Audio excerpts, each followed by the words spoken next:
Okay, so for the next part, we have 111 followed by here 4Ks, then 4Ks, then we have 4. Okay, so these K are from K8 till K19. Now, to find this code, you have to find the value of these K. So these K are used to write the address. So what is the absolute address here? The absolute address is 0x300. So how to write it in binary? So the first 0 will be written as 4 zeros. Then we have 4 zeros here. And then we have 3. So 3 will be 0011. Now, what is the value of K0?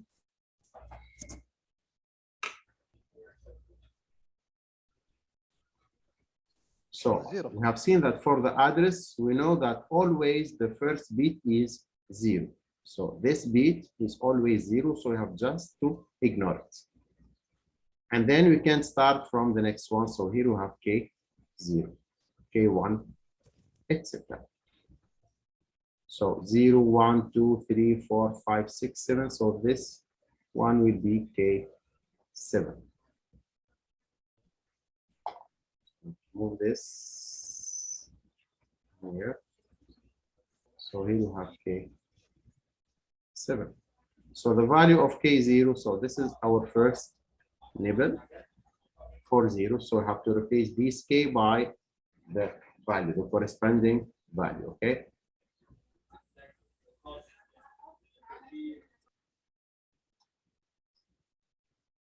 So for the first value, so here we have 4 zeros. Then we have 0001. Then we have 1100.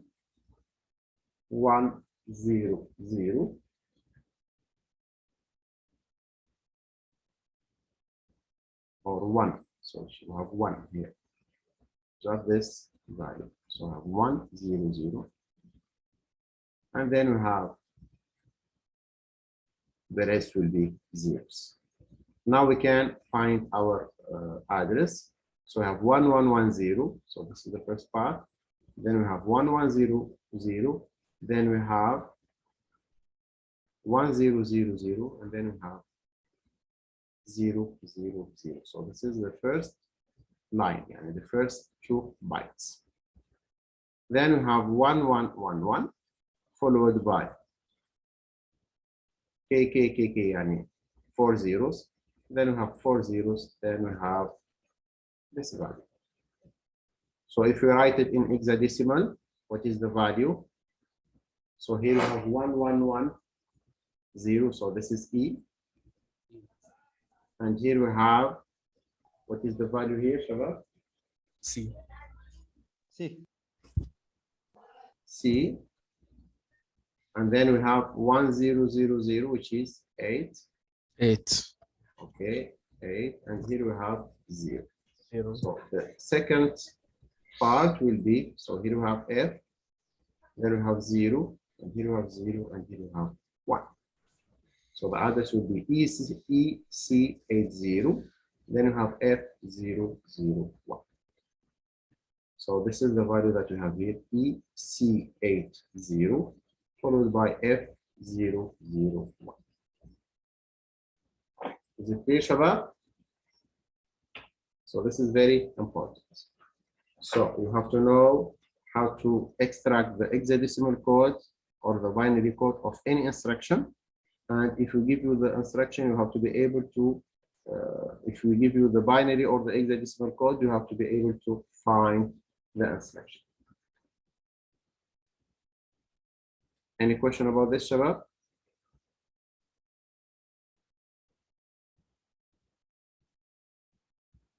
Okay, no questions. Now, let's see the stack memory. So we have the main program and we have the delay subroutine. Okay, So for the main program, we have move LW55, move WF port B, and then we have call delay. So if you have call delay, that means we will jump to the delay subroutine. Okay. Now we have to save the address of the program counter. The program counter will be pointing to this line. So what is address that we have to save in the program counter? The address of this line. So the address will be 08. Yani before jumping, we have to save the address A to the stack memory. Okay. So that's why here, before the first call, the stack pointer is 0. We don't have anything. And then if you have call, we have to save the address of the next instruction, which is 8. And then the stack pointer will be incremented, it is 1. So now the stack pointer is pointing to the first address. Okay. Now we jump to the delay, we executed the delay with this loop. Once we have done with the delay, we have return. So where to return? We have to return to execute this line. And you have to retrieve this address, which is 8, from the stack memory and copy it to the program counter.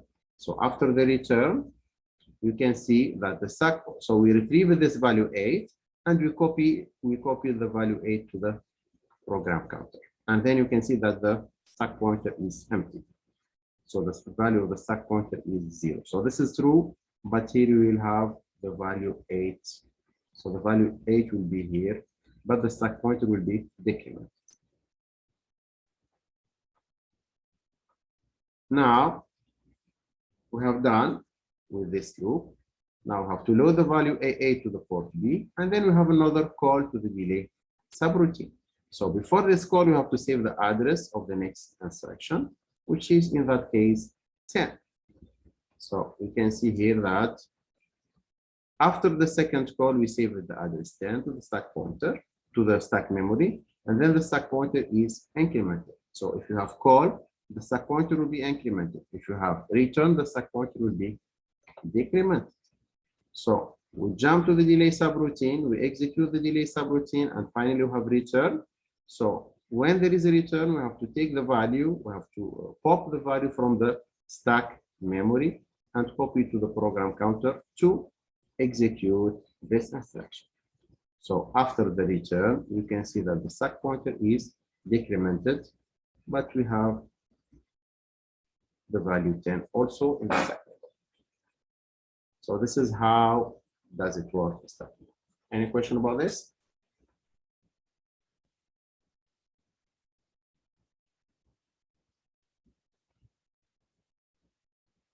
Shabab, any question? Can you hear me, Shabab?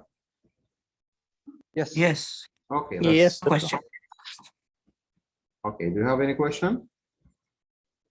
No questions? No. Okay. So the upper limit of the stack memory. So we have seen that there are 31 locations for the stack memory. So the stack memory is used for both, for the calls and for the interrupt also. We see in the interrupt chapter that before making an interrupt of the main program, we have to save the address of the next instruction. So the same principle, okay? So it is used for the call, for the Rcall, and for the interrupt. So the stack memory will keep track of where the CPU should return after completing the subroutine or after completing the interrupts. So we have to be careful when manipulating the stack. So for example, you cannot make, for example, different calls without making return. So this will make the stack memory overflow. Okay. So what is the limit of calls inside calls for the stack memory? So how many nested calls we can have? So we can have up to 31 nested calls because we can store up to 31 return address. So this is for the call. Rcall is almost the same. Okay, so Rcall is 2-byte instruction. Okay, so it will make the same job as the call, but it is 2-byte instruction. 2-byte instruction, yani we have only 11 bits to write the address, so we cannot go anywhere. We have just a range of 2 kilo addresses. We have to divide this range into backward jump and forward jump, and then we have to use the relative address. So it is relative to the program counter. From the program counter, we can have minus 1024 till for backward jump, till plus 1023 for the forward. So for the Rcall, we have to use relative address. For the call, we have to use absolute address. Similarly to the Goto and BRA. For Goto, we have to use absolute address. For the BRA, we have to use relative address. Any question about this? So we have done with chapter 3. Do you have any questions, Shabab? No, it's fine. Okay, do you have any question for the EE366 course in general?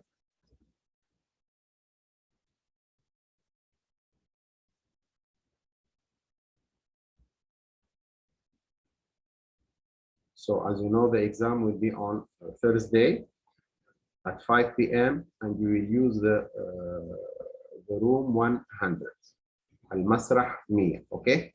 So all the sections will be in the room 100, Al-Masrah 100, okay, Shabab? إن شاء الله دكتور. أسئلة أخرى شباب في خصوص الله المنهج؟ يعطيك العافية. اوكي عندنا هوم وورك ما سلمناه. So I will open space on Blackboard, so please upload your homework on Blackboard. And I need the copy. I don't need any text. I want you to make a photo of your homework and then upload this photo. Okay, Shabab? Okay. Yeah, thank you. Okay دكتور. See you inshallah next class. I will upload the 2 parts of the lecture and I will send you the links inshallah.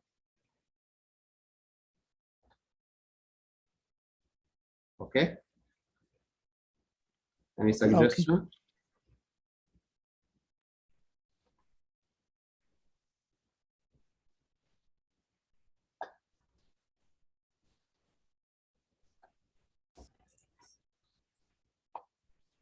Okay, Shabab, see you inshallah in the next class, okay? Assalamu alaikum wa rahmatullahi wa barakatuh.